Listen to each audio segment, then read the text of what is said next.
أعوذ بالله من الشيطان الرجيم. بسم الله الرحمن الرحيم. الحمد لله رب العالمين، والصلاة والسلام على أشرف الأنبياء والمرسلين سيدنا ونبينا محمد وعلى آله وصحبه أجمعين. سبحانك لا علم لنا إلا ما علمتنا إنك أنت العليم الحكيم، ولا حول ولا قوة إلا بالله العلي العظيم. أما بعد. Yang berusaha Encik Ismail aka Yusri bin Mamat, Pengetua SMK Kelian Pau, Encik Muhammad Zain bin Osman, Longkanan Pentadbiran, Puan Sarifah binti Ishaq, Longkanan Hal Ehwal Murid, Puan Nurmizah binti Zakaria, Longkanan Kokurikulum, Ustazah Hajah Nurmaiza binti Abdul Rahim, Ketua Panitia Pendidikan Islam, seterusnya para pendidik, guru-guru dan juga anak-anak warga SMK Kelian Pau yang dirahmati Allah Subhanahu wa taala sekalian. Alhamdulillah, kita bersyukur kepada Allah Subhanahu wa taala di atas limpah kurnia rahmat dan keizinan Allah Subhanahu wa taala. Maka Allah mengizinkan kita untuk sekali lagi kita dapat menghirup udara yang segar, kita dapat bernafas bukan di dalam bulan yang biasa, malah di dalam bulan Ramadan. Bulan Ramadan yang ditunggu-tunggu oleh generasi-generasi terdahulu, sehingga kan dibacakan doa, Allahumma barik lana fi Rajab wa Sya'ban wa ballighna Ramadan.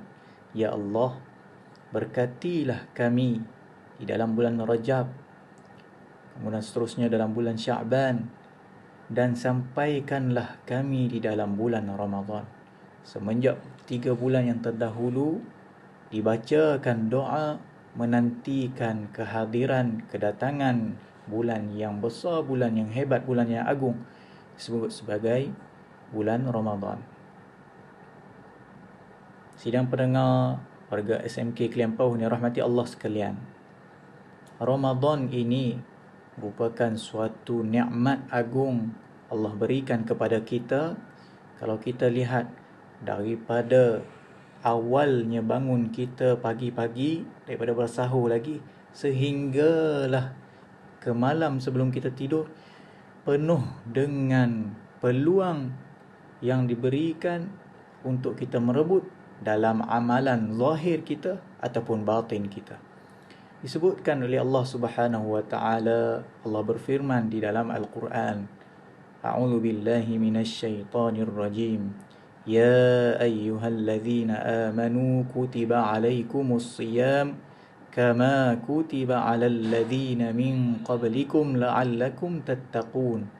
Wahai orang-orang yang beriman, diwajibkan, ditetapkan, disuruh untuk kamu berpuasa seperti mana golongan yang terdahulu berpuasa. Mudah-mudahan kamu termasuk dalam golongan orang yang bertakwa. Golongan orang yang bertakwa. Kerana itu kita di antara umat Islam, kita dilahirkan di dalam agama Islam, kita yang meluk agama Islam, kita ada rukun yang disebut sebagai rukun Islam. Salah satu daripadanya adalah berpuasa di bulan Ramadan. Ketetapan, kewajipan yang Allah berikan kepada kita ini sebenarnya dilakukan oleh umat-umat yang terdahulu lagi, sejak lama lagi, bukan semenjak daripada zaman Nabi SAW. Kalau tahun kita sekarang 1442, tetapi telah pun dilakukan oleh nabi-nabi sebelumnya. Antaranya kita lihat kisah Nabi Daud berpuasa. Nabi Daud berpuasa 1 tahun, sehari puasa, sehari berbuka. Sehari puasa, sehari iftar. Sehari berpuasa, sehari iftar. Begitulah berlanjutnya. Umat kaum Nabi Musa juga sebegitu. Disebutkan antara yang terawal yang mengerjakan puasa adalah Nabi Nuh. Kita tahu Nabi Nuh ini adalah antara Nabi Rasul yang terawal. Kita tahu dalam Nabi-Nabi antara Nabi Adam, Idris, Nuh, Hud, Saleh, itu Adam yang pertama, kedua Idris, Nuh. Ini merupakan yang ketiga. Umat Nabi Nuh. Nabi Nuh kita tahu Nabi yang hidup lama panjangnya, disebut sebagai hampir 1000 tahun. Nabi Nuh apabila Allah menyelamatkan beliau dan beberapa umat beliau daripada banjir besar, maka disebutkan dalam kitab tafsir, maka baginda Nuh alaihi salam mengerjakan puasa. Ada lagi Nabi Daud seperti mana yang disebutkan tadi, berpuasa selang-seli. Nabi Musa juga pernah berpuasa 40 hari. Dan juga kita lihat dalam kisah Maryam, ibu kepada Nabi Isa bin Maryam, juga ada berpuasa seperti mana disebutkan dalam Al-Quran. Inni nadhartu lirrahmani sawma falan ukallimal yawma insiya. Ini merupakan salah satu tanda bahawa Maryam, ibu kepada Nabi Isa, bernazar untuk berpuasa. Kata Maryam, sesungguhnya aku bernazar untuk berpuasa, maka memula pada hari ini aku tidak akan bercakap dengan siapa pun. Ini merupakan salah satu contoh bagaimana puasa ini merupakan bukan perkara baru yang disyariatkan oleh umat kepada umat manusia zaman Nabi SAW, tetapi pada umat-umat yang sebelumnya. Dan di ayat yang kita bacakan tadi disebutkan la'allakum tattaqun, mudah-mudahan kamu menjadi golongan yang bertakwa. Arahan untuk berpuasa ini diturunkan kepada golongan yang beriman. Wahai orang yang beriman, diwajibkan untuk kamu berpuasa seperti mana golongan yang terdahulu. Mudah-mudahan kamu menjadi orang yang bertakwa. Iman, apa yang dimaksudkan oleh orang yang beriman ini? Maka kita ini, sebab itu kita ada tadi disebutkan rukun Islam. Ini yang kedua kita sebutkan, ada rukun iman. Bahasa mudah kita ambil, iman ini adalah percaya. Kita beriman kepada Allah, beriman kepada Rasul, iman kepada malaikat. Maka ini merupakan percaya. Maka kita orang yang percaya. Percaya apa? Percaya kepada kewujudan yang disebutkan tadi. Dan juga kita percaya dengan kewajipan puasa, maka kita melakukan kewajipan puasa ini dengan sepenuh keimanan kita. Mudah-mudahan Allah jadikan kita golongan yang bertakwa. Jadi warga SMK Kelian Pauh yang dirahmati Allah sekalian, apa yang dimaksudkan dengan bertakwa ini ataupun takwa? Takwa dimaksudkan oleh para ulama ini dengan bermacam pelbagai maksud. Namun perkara asasnya kita boleh ambil takwa berasal daripada perkataan waqaya ataupun waqa, yang makna bermaksud pelindung. Dan ada satu contoh yang diberikan oleh Al-Imam Sayyidina Ali radhiyallahu anhu, atau Sayyidina Ali karramallahu wajhah, berkaitan dengan takwa ini. Apa penakrifan daripada Sayyidina Ali?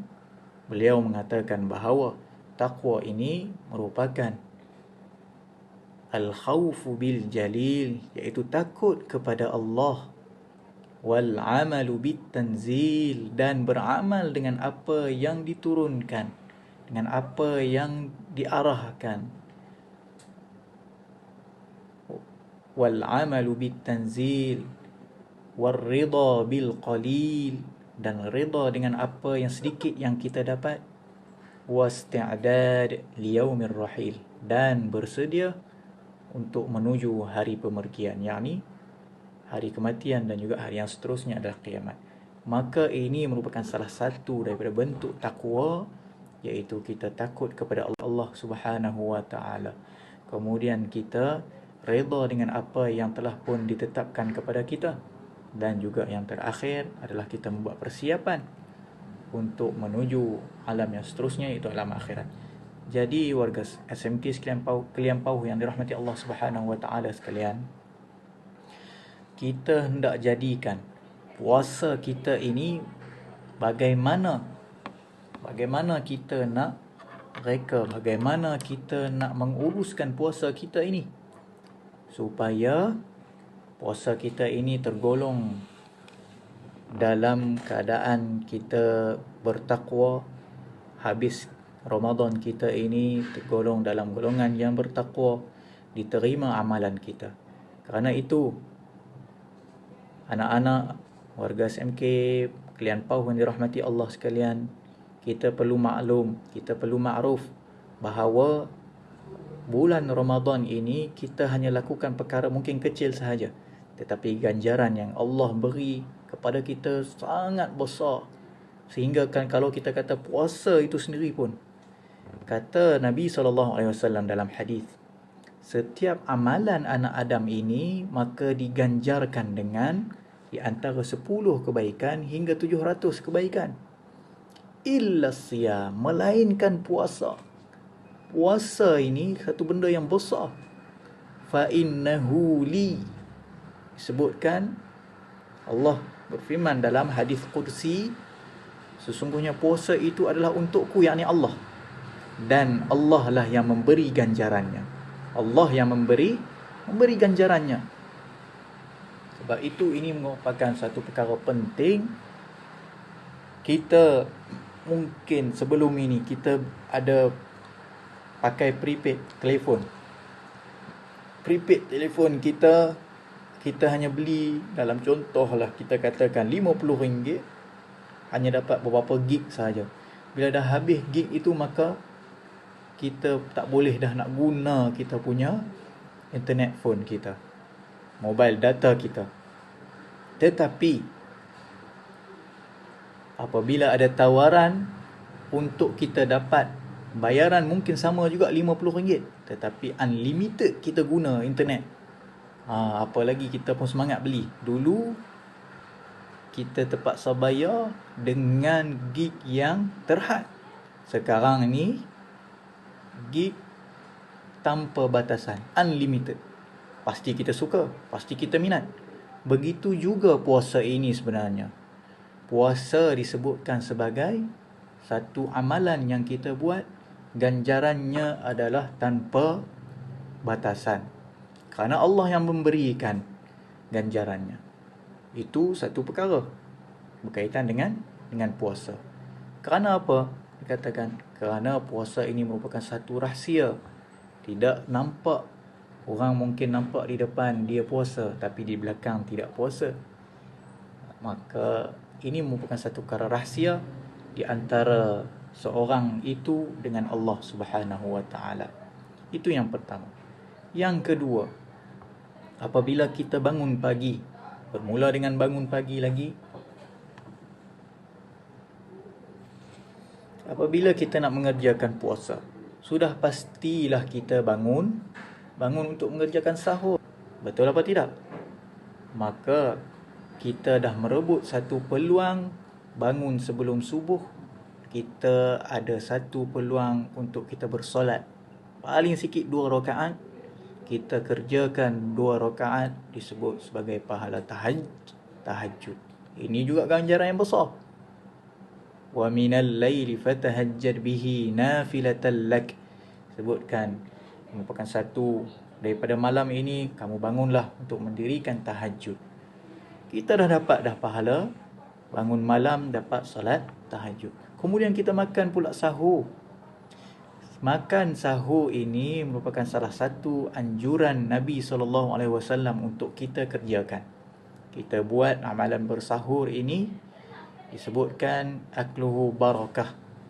Ada dalam riwayat yang lain Allah berselawat, sungguhnya malaikat berselawat. Innal malaikata yusalluna 'alal mutasahhirin. Bagi golongan yang bersahur ini, mana malaikat akan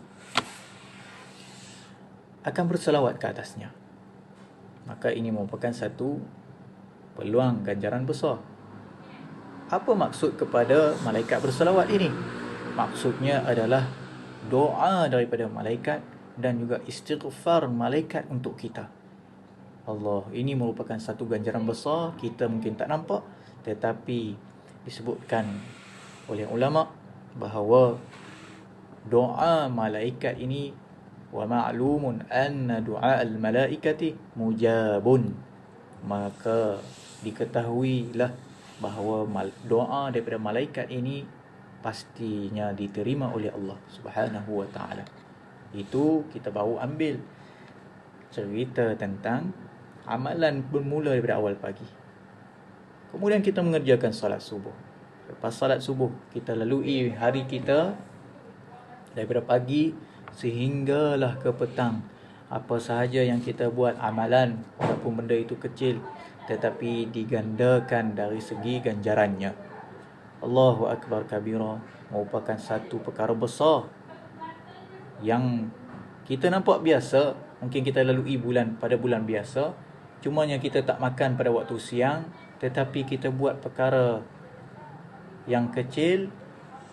Kita katakan, ambil contohnya, kita berzikir sebagai contohnya. Zikir disebutkan oleh Nabi SAW, Subhanallah tamla'ul mizan. Kita hanya sebut subhanallah, dapat pahala meliputi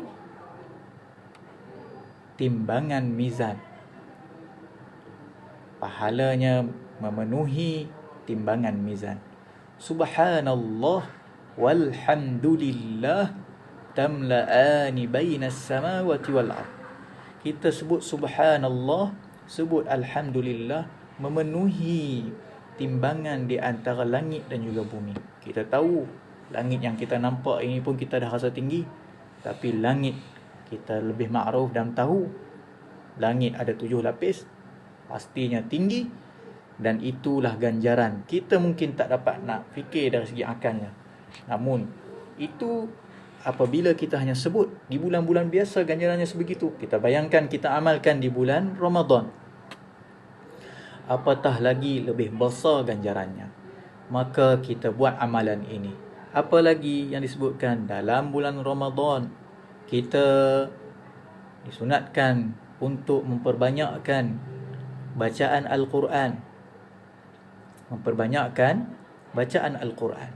Baginda Nabi SAW, apabila datangnya bulan Ramadan, maka akan datang malaikat Jibril, akan membacakan Al-Quran bersama dengan Nabi SAW, tadarus bersama baginda Nabi SAW pada setiap kali bulan Ramadan.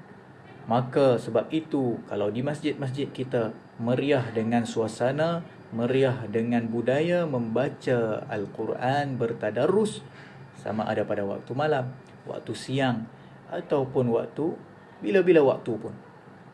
Dan jangan kita risau sekiranya kita baca dalam keadaan tergagap, kita baca dalam keadaan merangkak. Jangan kita risau, jangan kita khawatir. Kerana apa? Disebut dalam hadis, Al-mahiru bil-Quran ma'as safaratil kiramil bararah. Orang siapa yang mahir membaca Al-Quran, maka dia akan bersama para malaikat yang mulia lagi taat. Kemudian siapa yang baca Al-Quran wa yatata'u fihi, siapa yang baca Al-Quran tetapi dia dalam keadaan tergagap, tersangkut-sangkut, wa huwa alaihi syaqun lahu ajran, dan dia mendapat kesusahan disebabkan nak baca Al-Quran ini, rasa susah, gagap, tersangkut, sebenarnya bagi dia 2 ganjaran pahala untuk dia. Kerana itu, kalau kita lihat ganjaran yang Allah berikan kepada kita ini, satu perkara yang besar, jangan kita ambil remeh. dan kita cuba untuk ambil peluang. Kemudian kita datang pula nak dekat buka waktu puasa. Kita nak dekat masuk waktu puasa, buka puasa ini iftar. Kita ada beli makanan. Mungkin dalam satu hari kita ada beli RM5. Mungkin kita beli RM10. Mungkin kita beli RM15. Bahan makanan untuk kita beli berbuka puasa. Kemudian kita balik, kita sedekahkan, beri makan kepada orang jiran kita yang kita paling kenal ataupun yang terdekat dengan kita, bagi makan. Daripada RM15 itu, kita bagi jiran kita makan RM2, beli makanan kuih sebagai contohnya, kita bagi makan kepada jiran kita. Maka apa pahalanya? Disebutkan oleh baginda Nabi SAW, barang siapa bagi makan orang yang berbuka puasa, maka orang yang memberi orang makan berbuka puasa ini mendapat ganjaran si puasa tadi tanpa mengurangi orang yang berpuasa tadi. Si A ada makanan, dia bagi kepada si B yang sedang berpuasa untuk makan berbuka puasa, maka si A mendapat pahala puasa si B, dan si B pula pahala puasanya tidak berkurang. Ini satu lagi ganjaran besar kepada kita, peluang yang hebat. Disebutkan lagi berkaitan dengan doa, sesungguhnya di antara doa-doa yang tidak ditolak oleh Allah Subhanahu wa taala adalah salah satunya golongan yang berpuasa sehinggalah dia berbuka puasa. Di antara waktu subuh sehinggalah ke waktu maghrib, itu merupakan waktu mustajab doa.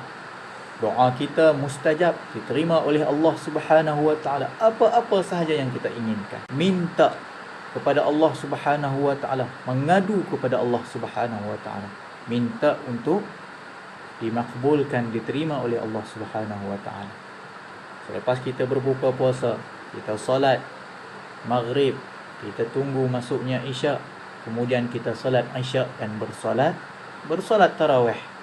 Allahu akbar kabira. Amalan yang kita lakukan dalam bulan Ramadan penuh dengan kebaikan, mula daripada awal pagi sehinggalah kepada malamnya kita mengerjakan solat tarawih yang dilakukan oleh baginda Nabi SAW bersama sahabat. Kemudian kita mengerjakan solat witir, kemudian kita pun bersedia untuk tidur. Kemudian kita bangun lagi untuk hari keesokannya, melakukan perkara yang sama, dan kita ulang dan kita mungkin tambah lagi untuk kebaikan diri kita, mendapat pahala. Ini merupakan satu ganjaran yang besar, peluang yang hebat yang Allah berikan kepada kita. Hanya tunggu kita sahaja yang merebut ganjaran, merebut peluang, merebut chances, merebut ganjaran yang Allah berikan kepada kita. Iaitu saya harapkan sebagai satu tazkirah ini memberikan kepada kita motivasi, semangat dan juga pendorong untuk kita maju dan maju lagi dan lagi untuk kita beramal di dalam bulan Ramadan ini. Seterusnya kita mendapat keampunan daripada Allah Subhanahu wa taala dan kelepasan daripada api neraka, dan tidak lain yang bukan kita harapkan adalah keredaan daripada Allah Subhanahu wa taala. Itulah yang kita mahukan di dalam kehidupan kita ini. Aqulu qawli hadza, astaghfirullahal azim li wa lakum. Assalamualaikum warahmatullahi wabarakatuh.